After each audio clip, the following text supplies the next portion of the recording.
Béni soit Dieu le Père de notre Seigneur Jésus-Christ, le Père des miséricordes et le Dieu de toute consolation, qui nous console dans toutes nos afflictions, afin que, par la consolation dont nous sommes l'objet de la part de Dieu, nous puissions consoler ceux qui se trouvent dans quelques afflictions. 2 Corinthiens 1, 3, 4. Il y a des temps où nous devons passer par la tristesse et la critique. Vous ne pouvez qu'être malheureux lorsque vos propres frères et sœurs vous haïssent, vous maudissent et agissent mal envers vous. Mais grâce à Dieu, nous sommes consolés par notre Seigneur Jésus-Christ à mesure que le temps passe. Dieu commence à parler à toute notre famille à sa manière. Je leur permis de me maudire et de mal agir envers moi, mais je n'ai jamais prononcé une seule parole contre ma famille. Je n'avais aucune haine dans mon cœur envers eux. Je remercie Dieu pour le privilège d'endurer des réprimandes à cause de mon Seigneur. Ceux qui maudissent et abusent de moi peuvent venir pour être consolés.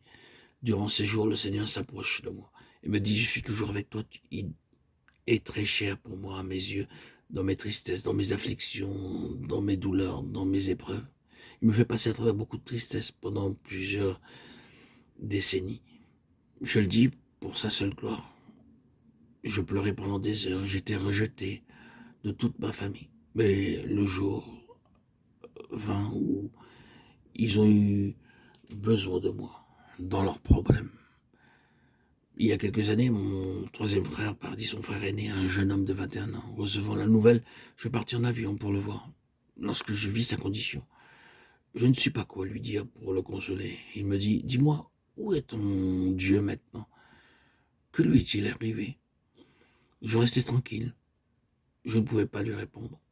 Je m'agenouillais et priais, Seigneur, console-le, sa tristesse est si grande. Il a perdu son fils aîné, un gentil jeune homme. Oh, si seulement tu voulais le consoler.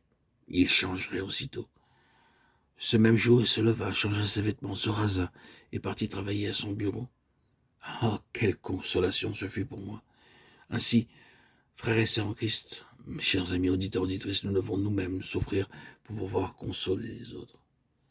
Pour nous, frères bien-aimés du Seigneur, nous devons, à votre sujet, rendre continuellement grâce à Dieu, parce que Dieu vous a choisi dès le commencement pour le salut, par la sanctification de l'Esprit, par la foi en la vérité. 2 Thessaloniciens 2,13.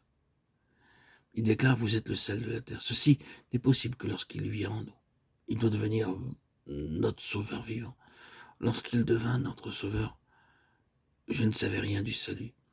Lorsqu'il devient mon sauveur, je n'ai eu aucune connaissance du salut.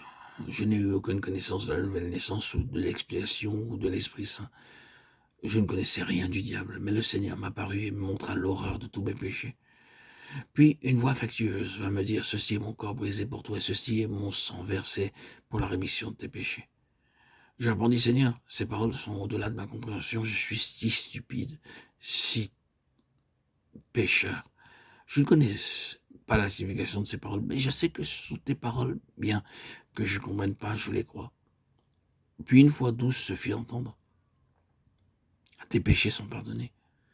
Je fus alors complètement changé depuis ce temps-là. Mon goût pour le péché fut ôté. Mon bien-aimé Seigneur vint dans mon cœur. Je remercie Dieu, même maintenant, pour ce jour heureux. J'étais un blasphémateur et cependant, il me pardonna. Je ne suis pas digne de son amour et de ce qu'il m'a fait sien pour l'éternité. Je sais qu'il est un sauveur plein d'amour. Il m'aime. Frères et sœurs en Christ, chers amis, auditeurs, auditrices, je vous exhorte par conséquent à ne pas le rejeter. Ne soyez pas effrayés de souffrir et d'être triste. Il vous prodiguera une consolation éternelle. Il vous conduira jour après jour, en toute souffrance. Il dira, mon fils, ma fille, je suis avec toi. N'aie pas peur.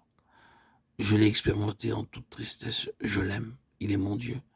Il deviendra votre sauveur vivant. Il deviendra très précieux pour vous.